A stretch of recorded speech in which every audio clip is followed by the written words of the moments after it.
A Congregação para a Educação Católica acaba de publicar uma instrução sobre a identidade da Escola Católica para uma cultura do diálogo. A instância da Santa Sé assume situações de algum conflito neste campo e pede o envolvimento de dirigentes e professores na promoção da unidade e comunhão com a Igreja. Connosco está o presidente da Associação Portuguesa de Escolas Católicas, Fernando Magalhães. É um desafio concreto às escolas católicas a uma redefinição ou, em determinados casos, a assumirem concretamente a especificidade do seu ser católico, mas, ao que sei, é também um desafio que transcende a própria escola, que deve ser assumido por mais elementos que devem ter também a sua presença neste desafio, nesta questão. Claro que sim.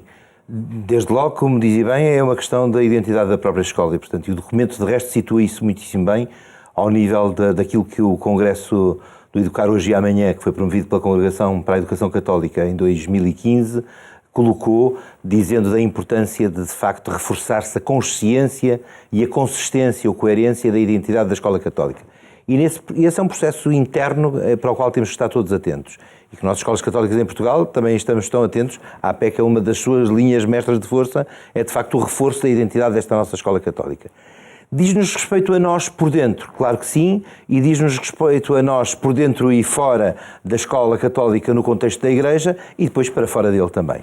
E assim só assim se pode perceber este documento, porque é um documento que se destina à Igreja Universal e que, portanto, tem situações que tanto podem respeitar à Igreja na França, ou à Igreja na Alemanha, ou à Igreja nas Filipinas, ou à Igreja em Portugal, e portanto é um documento que tem uma grande abrangência. Agora, nessa abrangência toda temos de ter este cuidado particular, que é não descurar a identidade da Escola Católica. E parece-lhe pertinente este alerta por parte da Congregação para a Educação Católica?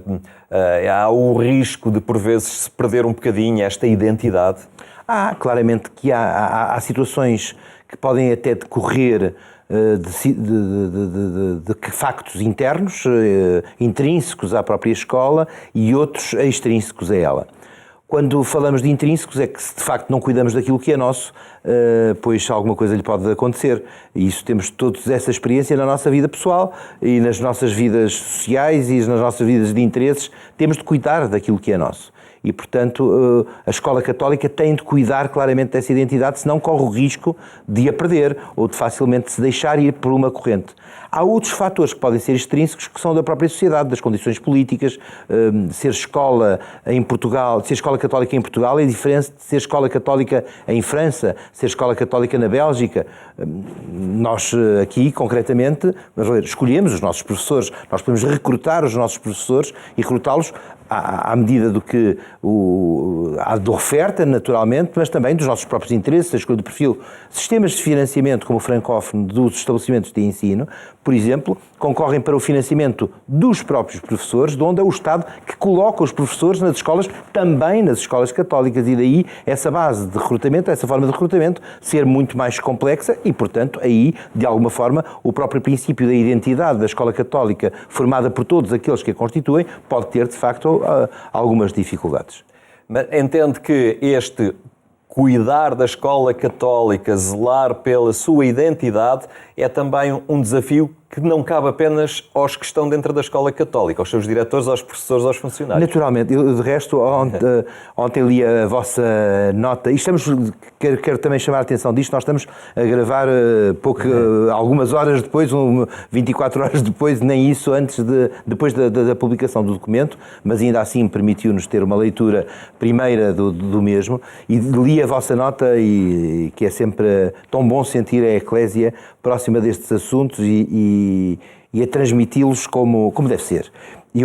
Mas lia o início da vossa nota e dizia assim: eu, se fosse àqueles nossos amigos, tinha feito aquilo um bocadinho, acrescentado só mais qualquer coisa.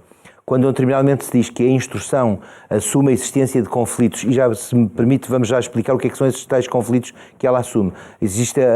Assume a existência de conflitos e responsabilizando dirigentes e professores na procura de uma unidade de comunhão com a Igreja, eu diria que falta eventualmente lá qualquer coisa que me permitiria acrescentar, que é, sim, assume a existência desses conflitos, a instrução, a congregação da Escola Católica assume a existência desses conflitos e responsabilizando, eu diria, não só dirigentes e professores, mas responsabilizando pastores, dirigentes e professores na procura dessa unidade e dessa comunhão.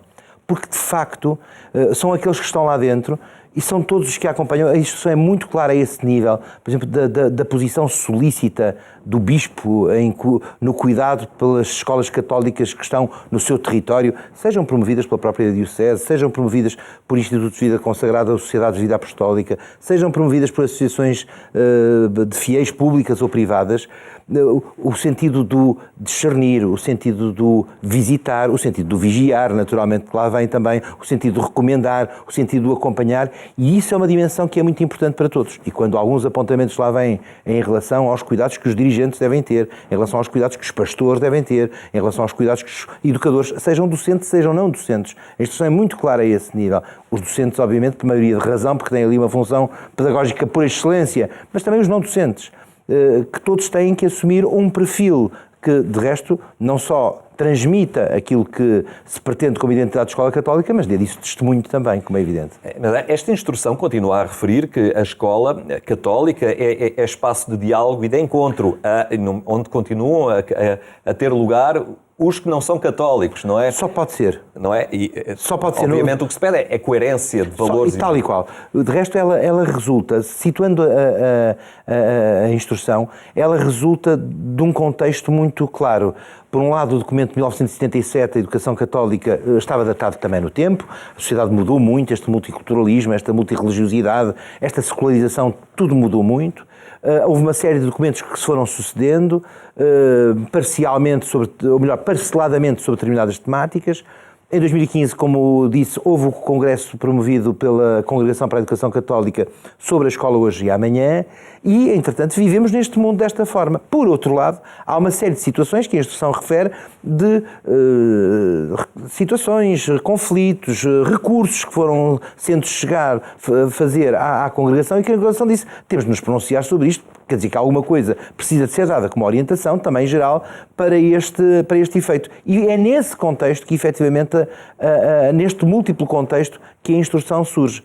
Claro que nesse contexto vem, efetivamente, toda esta multiculturalidade, toda esta multirreligiosidade em diálogo, que se trava de razão com um conceito que é o que é isso de escola católica, o que é isso de identidade católica. E o documento diz-lo de forma brilhante, que é, de facto, podemos estar perante interpretações muito diversas do que isso é a escola católica. Uns numa visão muito fechada, no sentido de dizer, ou muito redutora, digamos assim, de dizer escola católica também. É o diretor que há de ser católico, o capelão que lá existe que há de ser católico, uma equipa pastoral de se ajudar e o professor de religião. O resto, pronto, está feita à marca da escola católica. Isto é uma visão redutora. Outros numa visão que veem a escola católica, pronto, como um reconhecimento, uma componente formal da coisa. Outros numa visão muito mais carismática, a inspiração que dá ali à escola, mas não tem que haver necessariamente um relacionamento com a autoridade eclesiástica, há apenas uma inspiração de fundo. E outros a dizer que não, uma visão completamente fechada de uma escola católica que é para católicos e só com católicos lá dentro. Ora, a instrução diz nada disto faz sentido, não é? São visões muito redutoras, mas que correspondem, efetivamente, a situações depois que originam interpretações diversas, alguns conflitos que importa dirimir e que, efetivamente, a instrução vem aqui esclarecer como é que deve ser feito e faz um conjunto de recomendações. E, obviamente, se tudo isto só faz sentido, permita-me que diga, há uns 3 anos, talvez, no simpósio que fizemos do Comitê Europeu da Escola Católica em Bruxelas, um bispo dizia isto de uma forma absolutamente notável, que era, nós seremos verdadeiramente uma escola católica no momento em que a escola católica não for, porventura, nem de católicos, ou melhor, onde isso não for o mais, talvez não seja o mais importante, ser de católicos, onde seguramente não seja para católicos só, mas seja uma escola por católicos. E isto acho que é exatamente o traçar do que é que se pretende aqui.